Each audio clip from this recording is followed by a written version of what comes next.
with the sovereignty of God, embracing the life that God allows.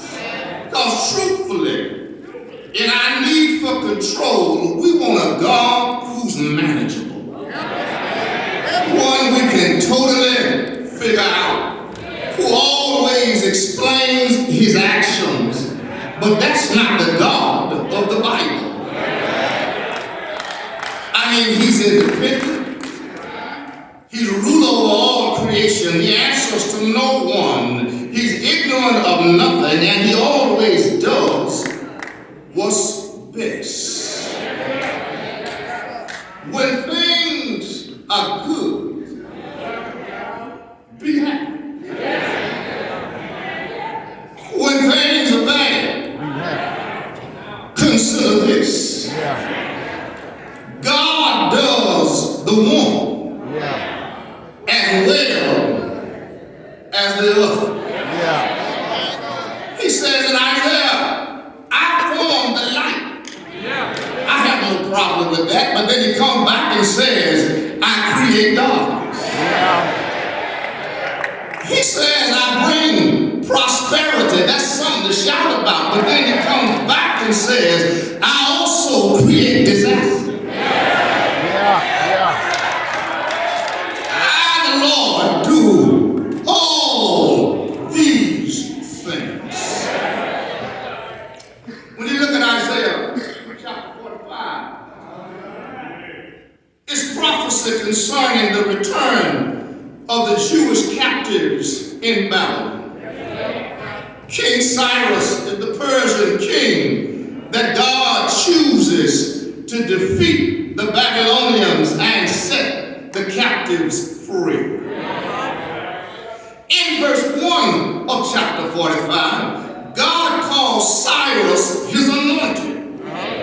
God promises to go before Cyrus and clear all obstacles before him, to take him by his right hand, to hand over earthly kingdoms to him.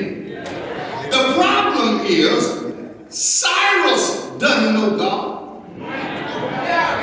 Cyrus doesn't have a faith relationship with God. How can God use somebody ungodly to accomplish a godly purpose? I mean, how can he do it? Why does he do it? I mean, can he do that? He can.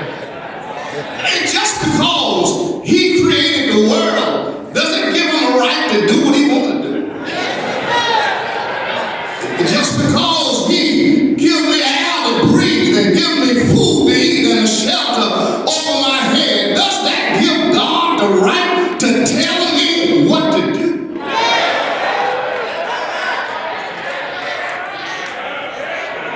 And if you're struggling with that tonight, let me ask you something. When is the last time you created a universe? When the last time you hung some stars? When the last time you hung a song? And if you created a universe lately, you might be able to honor with God. But if you hadn't hung any stars lately, maybe you need to shut up and listen to what God has to say, because God doesn't need to call a meeting with me. That's right. In order to do Pastor Strong what he wants to do. So what does that say to me? I'm usually a 3 to 4 point preacher, but if I can say 2 things to get out of here.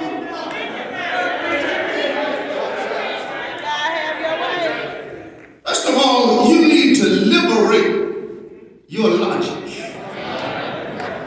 Stop trying to make everything make sense. I know you're a person of faith.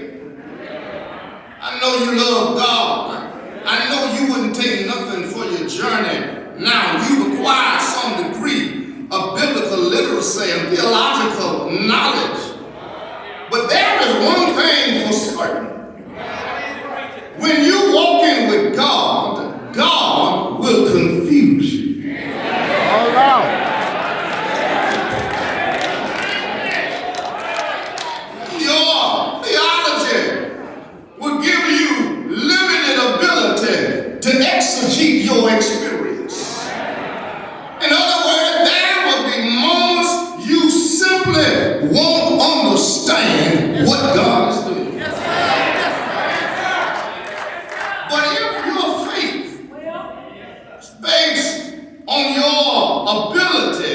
to fully understand your past, your present, and your future, then your moments of confusion will become moments of weak faith. I understand because we are relational human beings. We have a constant desire for life to make sense. We all believe something. We assume that certain things are true. We bring some system of wisdom to our lives